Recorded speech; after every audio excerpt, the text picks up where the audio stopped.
மீண்டும் உங்களை சந்திப்பதிலே நாம் மகிழ்ச்சி அடைகின்றோம். நான் இலங்கையில் இருந்து பதுளை போதனா வைத்தியசாலையில் இருந்து வைத்தியர் கிருஷான் வேதநாயகம். நாங்கள் பார்த்து கொண்டிருக்கின்ற விடயம் ஆண்களுக்கு ஏற்படுகின்ற இரெக்டைல் டிஸ்ஃபங்க்ஷன் என்று சொல்லப்படுகின்ற ஆண்மையின்மை அல்லது ஆண்குறி விரைப்படைய முடியாத தன்மை. நேரடியாக என்னுடன் தொடர்பு கொள்ள விரும்பினால் வெளியூர் நண்பர்கள் வாட்ஸ்அப் ஊடாக 009477373562 மூலம் தொடர்பு கொள்ள முடியும். உள்ளூர் நண்பர்கள் 0777356245 மூலமாக தொடர்பு கொள்ள முடியும்.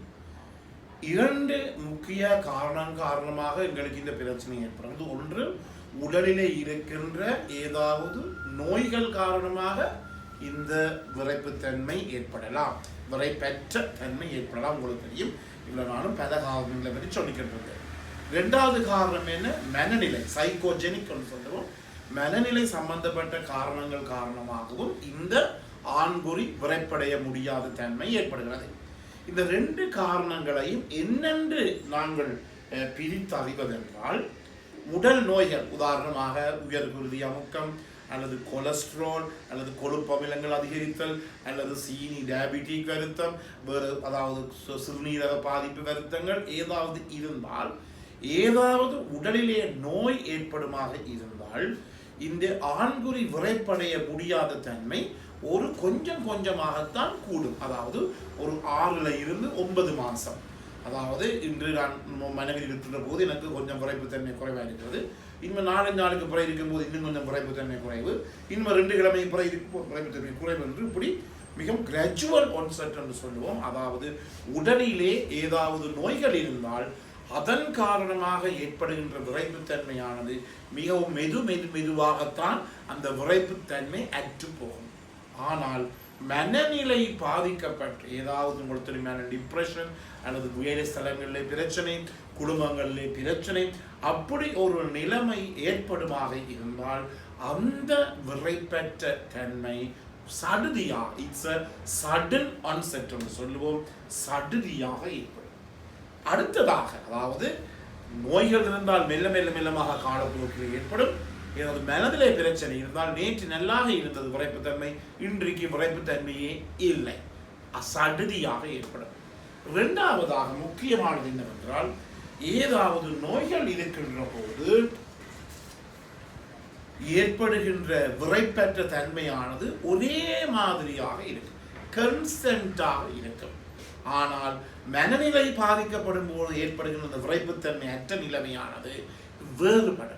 உதாரணமாக, முதல் இன்றைக்கு கொஞ்சம் விரைப்புத்தன்மை இருக்கும், நாளைக்கு கொஞ்சம் விரைப்புத்தன்மை நார்மலாக இருக்கும். உதாரணமாக, வேலை ஸ்தலங்களில் உங்களுடைய மேல் அதிகாரிகளுடன் ஏதாவது பிரச்சனை நடந்தால் அன்று இரவு வந்து நீங்கள் மனைவியுடனோ உங்களுடைய பெண் துணையிலோ இருப்பீர்களாக இருந்தால் கொஞ்சம் விரைப்பில்லாத தன்மை இருக்கும். ஆனால் நாளைக்கு அந்த வேலை ஸ்தலத்தில் இருக்கிற பிரச்சனை சால்வ் ஆகிவிட்டிருந்தால், தீர்க்கப்பட்டு விட்டிருந்தால் உங்களுக்கு விரைப்புத்தன்மை நார்மல் ஆகிவிடும். எனவே இந்த சர்க்கம்ஸ்டான்சஸ், சூழ்நிலைகளுக்கு ஏற்றவாறு இந்த விரைப்புத்தன்மை மாறுபடுகிறது. எதிலே என்றால் மனநிலை, சைக்கோஜெனிக் ப்ராப்ளம்ஸ், மனநிலை சம்பந்தமான பிரச்சனை ஏற்படுகின்ற போது சூழ்நிலைக்கு ஏற்ப மாறுபடும். ஆனால் நோய் இருக்குமாக இருந்தால் இன்றும் விரைப்புத்தன்மை இல்லை, நாளைக்கும் விரைப்புத்தன்மை இல்லை, நாளண்டைக்கும் விரைப்புத்தன்மை என்று ஒரே மாதிரியான விரைப்பற்ற தன்மை இருக்கு.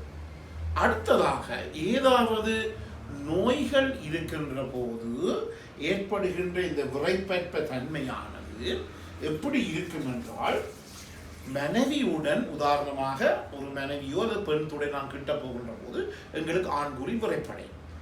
ஆனால் இந்த நோய்கள் ஏற்படுகின்ற போது ஏற்படுகிற விரைப்புத்தன்மையானது மனைவியுடன் நாங்கள் பாலியல் தொடர்புகளை அல்லது உட்புகுத்தல் அல்லது செக்ஷுவல் இன்டர்கோர்ஸை வைக்காமல் விட்டாலும் கூட விரைப்புத்தன்மை ஏற்படுவதை நாங்கள் எஃபெக்ட்ஸ் நான் காய்டல் இரெக்ஷன் என்று சொல்வோம். அதாவது மனைவியுடன் செக்ஸ் பண்ணாமல் இருக்கின்ற போதும் ஏற்படாது, அந்த இடத்திலே விரைப்புத்தன்மை ஏற்படாது. ஆனால் இந்த மனநிலை சம்பந்தமான ஏற்படுகிற பிரச்சனையானது கூடுதலாக எந்த நேரத்தில் எங்களை பாதிக்கப் போகிறது என்றால், இரவிலே நாங்கள் மனைவியுடன் பாலியல் தொடர்புகளை வைத்துக் கொள்கின்ற போது, அல்லது விடியற்காலை, உங்களுக்கு தெரியும் என் நிகழ்ச்சி நீங்கள் தொடர்ந்து பார்த்திருந்தால், அதாவது பாலியல் தொடர்பை ஒரு பெண்ணுடனோ ஒரு மனைவியுடன் வைத்திருக்கக்கூடிய சரியான நேரம் விடியற்காலை 4 மணியிலிருந்து 5:30. இது சில பேருக்கு பகுதியாக கூட இருக்கிறது. பிறகு அவர்கள் சொல்லுவார்கள், ஐயா நீங்கள் சொன்னது முழுதும் சரியா டாக்டர் என்றபடியினாலே இந்த மனநிலை சம்பந்தமாக ஏற்படுகிற பிரச்சனைகளுக்கு ஏற்படுகின்ற விரைப்பற்ற தன்மையானது இரவிலே கூடுதலாக ஏற்படும் அல்லது விடியற்காலையிலே கூடுதலாக ஏற்படுகிறது.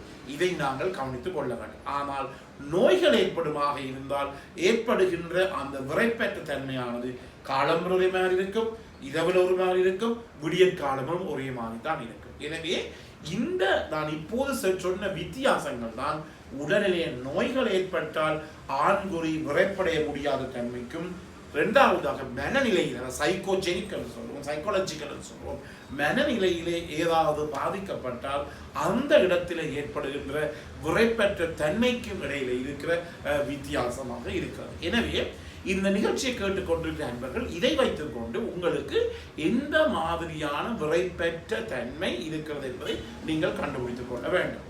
அதே நேரத்தில் முக்கியமாக கவனித்துக் கொள்ளுங்கள், எந்த நோய்க்கும் இன்று மறந்திருக்கிறது. எனவே விரைப்பற்ற தன்மை, ஐயா இந்த ஆண்குறி ஒரு உணர்ச்சியையும் எனக்கு காட்டவில்லை, அப்படியே படுத்து கிடக்கின்றது, இன்று கூட ஒருவர் என்னுடன் கதைத்தால் படுத்து கிடக்குன்னு சொல்லி சரியான கவலையாக இருக்கிறது, இதன் காரணமாக எனக்கு மனநிலை குழப்பமாக இருக்கிறது சொல்லி ஒருவருமே யோசிக்க வேண்டாம்.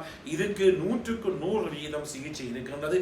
அந்த சிகிச்சை நீங்கள் தகுதியான ஒரு வைத்தியரிடம் சென்று அல்லது உங்களுடைய குடும்ப வைத்தியரிடம் சென்று அதற்குரிய சிகிச்சையை பெறுவீர்களாக இருந்தால் நீங்கள் இதில் இருந்து முற்றுமுழுதாக விடுபட முடியும்.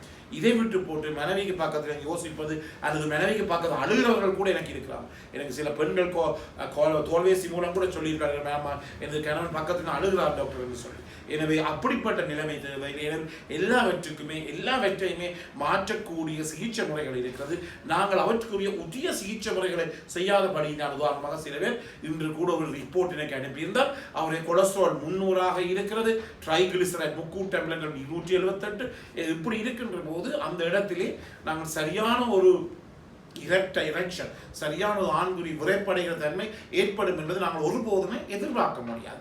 எனவே இதற்குரிய மருந்துகள் இருக்கிறது. அதே நேரத்தில் டயபிட்டிஸ் மேலாகிறது, ரத்தத்திலே சீனியினுடைய பிளட் சுகரின் அளவு கூடினாலும் கூட இந்த பிரச்சனை ஏற்படும். எனவே ரத்தத்தில் உள்ள சீனியின் அளவை நீங்கள் கட்டாயமாக ஃபாஸ்டிங் பிளட் சுகர் என்று சொல்லுவோம், சாப்பிடாமல் கொள்ளாமல் எடுக்கின்ற அந்த ரத்த பரிசோதனை 126 மில்லிகிராம் பெர் டெசிலிட்டர். ஒரு டெசிலிட்டரில் 126 மில்லிகிராம் சீனி தான் இருக்க வேண்டும்.